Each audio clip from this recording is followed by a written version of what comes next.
disappoint you fucking asshole. You know why?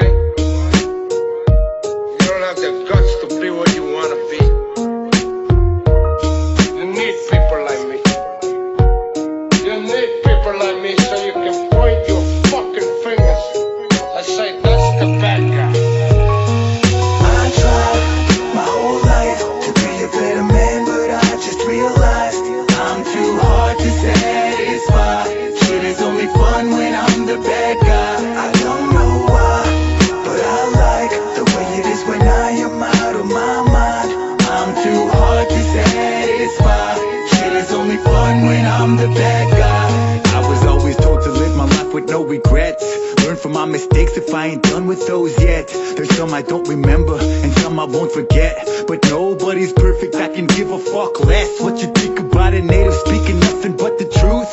How could I be good when I was troubled as a youth? Chapter after chapter I created dark blue. Now I'm ripping out these pages in the motherfucking booth. And I'm sharing you my story of why I'm so mean. And I don't even feel sorry for being so obscene. My surroundings never glory, so why should I be clean? Now I'm fucking with these 40s in order to fall asleep. And it's crazy how the baddest things in life are so good. Letting all this darkness flowing through my blood. Streaming through this party life of love when it's a flood. But it's draining once again, I'm left alone inside the mud. But I tried